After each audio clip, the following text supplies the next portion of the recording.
This is an ABC News special report. Now reporting, George Stephanopoulos. Good afternoon. We're coming on the air right now because Rex Tillerson, the man fired as Secretary of State by President Trump just this morning, has just appeared in the State Department briefing room. Let's listen to what he has to say. Good afternoon, all. I received a call today from the President of the United States at a little after noontime from Air Force One, and I've also spoken to White House Chief of Staff Kelly to ensure we have clarity as to the days ahead. What is most important is to ensure an orderly and smooth transition during a time that the country continues to face significant policy and national security challenges. As such, effective at the end of the day, I'm delegating all responsibilities of the Office of the Secretary to Deputy Secretary of State Sullivan. My commission as Secretary of State will terminate at midnight, March the 31st. Between now and then, I will address a few administrative matters related to my departure and work towards a smooth and orderly transition for Secretary of State designate Mike Pompeo.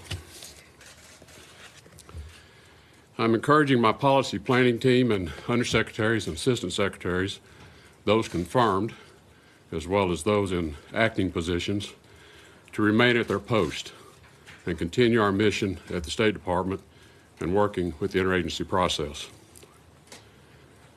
I will be meeting members of my front office team and policy planning later today to thank them for their service. They have been extraordinarily dedicated to our mission, which includes promoting values that I view as being very important.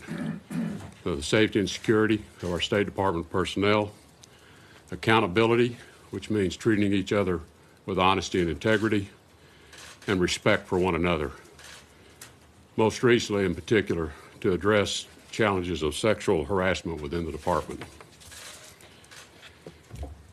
I want to speak now to my State Department colleagues and to our interagency colleagues and partners at DOD and the Joint Chiefs of Staff, most particularly.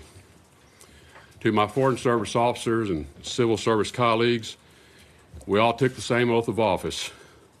Whether you're a career, employee, or political appointee, we are all bound by that common commitment to support and defend the Constitution, to bear true faith and allegiance to the same, and to faithfully discharge the duties of our office. As a State Department, we are bound together by that oath. We remain steadfast here in Washington and at posts across the world, many of whom are in danger-pay situations without their families. The world needs selfless leaders like these, ready to work with long-standing allies, new emerging partners and allies, who now, many are struggling as democracies, and in some cases are dealing with human tragedy, crisis of natural disasters, literally crawling themselves out of those circumstances. These are experiences that no lecture hall in an academic environment or at a think tank can teach you. Only by people going to the front lines to serve can they develop this kind of talent. To the men and women in uniform, I'm told for the first time in most people's memory, the Department of State and Department of Defense have a close working relationship where we all agree the U.S. leadership starts with diplomacy. The men and women in uniform at the Department of Defense, under the leadership of Secretary Mattis and General Dunford, protect us as Americans and our way of life daily, at home and abroad. As an all-volunteer military, they do it for love of country, they do it for you, and they do it for me, and for no other reason. As Americans, we are all eternally grateful to each of them, and we honor their sacrifices. The rewarding part of having leadership and partnerships in place is that you can actually get some things done. And I want to give recognition to the State Department and our partners for a few of their accomplishments under this administration. First, working with allies, we exceeded the expectations of almost everyone with the DPRK maximum pressure campaign.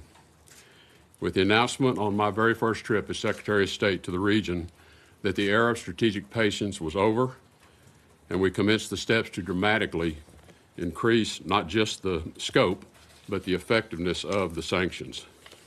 The Department undertook a global campaign to bring partners and allies on board in every country around the world, with every embassy and mission raising this to the highest levels. And at every meeting I've had throughout the year, this has been on the agenda to discuss. The adoption of the South Asia strategy with a conditions-based military plan as the tool to compel the Taliban to reconciliation and peace talks with the Afghan government finally equipped our military planners with a strategy which they can execute, as opposed to a succession of 16 one-year strategies.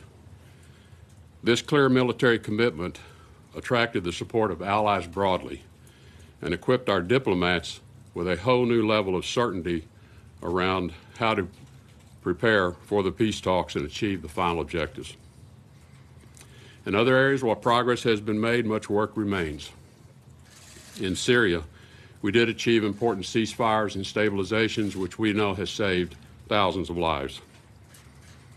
There's more to be done in Syria, particularly with respect to achieving the peace, as well as stabilizing Iraq and seeing a healthy government installed, and more broadly in the entire global campaign to defeat ISIS. Nothing is possible without allies and partners, though. Much work remains to establish a clear view of the nature of our future relationship with China.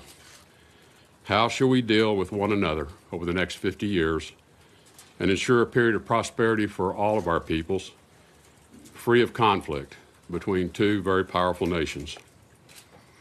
And much work remains to respond to the troubling behavior and actions on the part of the Russian government. Russia must assess carefully as to how its actions are in the best interest of the Russian people and of the world more broadly. Continuing on their current trajectory is likely to lead to greater isolation on their part, a situation which is not in anyone's interest. So to my colleagues in the State Department and the interagency, much remains to be done to achieve our mission on behalf of the American people, with allies and with partners. I close by thanking all for the privilege of serving beside you for the last 14 months. Importantly, to the 300+ million Americans, thank you for your devotion to a free and open society, to acts of kindness towards one another, to honesty and the quiet hard work that you do every day to support this government with your tax dollars. All of us, we know, want to leave this place as a better place for the next generation. I'll now return to private life as a private citizen, as a proud American, proud of the opportunity I've had to serve my country. God bless all of you. God bless the American people. God bless America. Rex Tillerson there, leaving the briefing room after saying he would be turning over all responsibilities as Secretary of State at the end of the day to the Deputy Secretary of State, John Sullivan. The Secretary also said there they received a call from President Trump a little after noon today to talk about what he called the orderly transition. What's interesting about that, of course, is that President Trump announced the firing himself with a tweet at 8:44 this morning and then appeared before cameras on his way to California earlier this morning. Rex and I have been talking about this for a long time.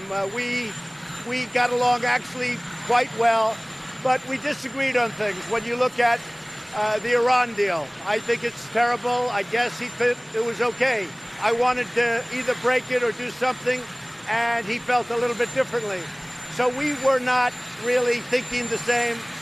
With Mike Pompeo, we have a very similar thought process. I think it's going to go very well. Rex is a very good man. I like Rex a lot. I really appreciate his commitment and his service, and I'll be speaking to Rex over a long period of time. President Trump there talking about the differences he had with Rex Tillerson, also praised the incoming Secretary of State, his nominee for Secretary of State, Mike Pompeo, the CIA director. I'm here with our senior White House correspondent, Cecilia Vega. And Cecilia, this is really something that I don't think we've ever really seen before. The president announcing the firing of a Secretary of State before he talked to him. before we talked to him, and that the Secretary of State doubled up and announced his resignation while the president is in the air traveling to California. Make no bones about this, George. There is bad blood between these two men, and it is long-standing. They have not been happy with each other. The president said Iran, North Korea, how to deal with Kim Jong-un, climate change, over these comments that go back, whether Secretary Tillerson used the word moron to describe President Trump. This was a long time coming. The fact that it happened now is a complete surprise. Let's just talk about the chaos that is enveloping this White House right now. This is now the 7th senior administration official to leave this White House this year alone. And the president just said in recent days that he likes to see competing voices. We are now seeing the second very high-ranking official inside that White House to leave. Gary Cohen, the chief economic advisor, out just a few days ago. You got to wonder whether the president really wants those competing voices around him. And of course, it comes in the run-up to this proposed summit between the president and Kim Jong-un of North Korea. I want to bring in our chief global affairs anchor, Martha Raddatz, for more on that as well. The Secretary of State clearly blindsided by the president's decision to seek a summit last week, even though he had been arguing for talks for many months before with Kim Jong-un and been shot down by the president. He had been shot down in about 48 hours before the president accepted that summit. Rex Tillerson said it wasn't the time for negotiations, so he had to backtrack with that statement as well. Think about the day that Rex Tillerson has had today. He arrived back in Washington, D.C. at 4 a.m. this morning. Hours later, the president tweets that he is fired. If he sounded a little bit winded and emotional in that statement, it is because I'm sure he is exhausted. And as you both said, he has been blindsided by this decision, although he certainly had a hint about that. At the end of last year, there was a lot of talk that Rex Tillerson was on his way out after it was reported, particularly that he had said in private that the president was a moron. There was much talk that he would be out the door. The president denied that in a tweet, said it wasn't going to happen, but we have it today, and a big surprise. And Martha Raddatz, the White House also announcing the firing of the number 4 official at the State Department, the Undersecretary of State Steve Goldstein, who had put out the statement saying that Rex Tillerson hadn't been called by the president. It leads to the broader question about the whole foreign policy team at this point, the staffing in the State Department and in the Foreign Service, and whether the administration has the team in place to prepare for this summit with North Korea.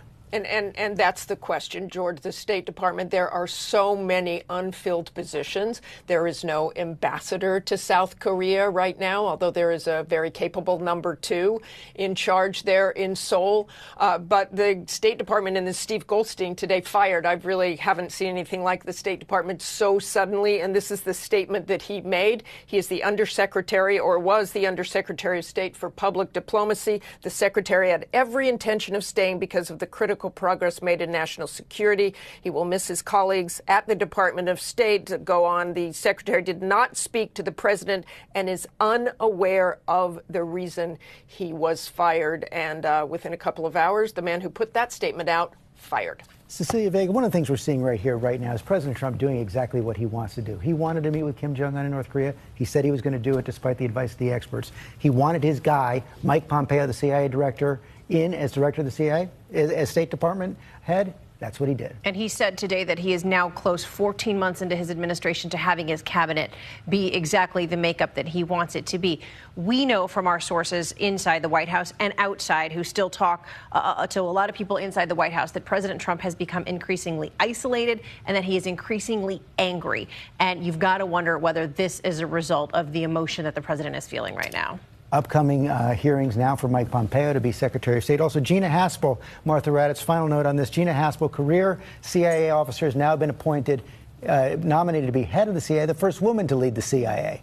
She is the first woman to lead the CIA, and within the CIA, I think she is very well liked. There will be many questions about her past. In 2002, she was in charge of one of those so-called black sites where they did enhanced interrogation, and also with the destruction of the tapes from that. So she will face questions about that. Okay, there you have it. Secretary of State Rex Tillerson is out. He'll be turning over all responsibilities at the end of the day. You can get the latest breaking news anytime by downloading the ABC News app, and of course, a full report tonight on World News Tonight with David Muir.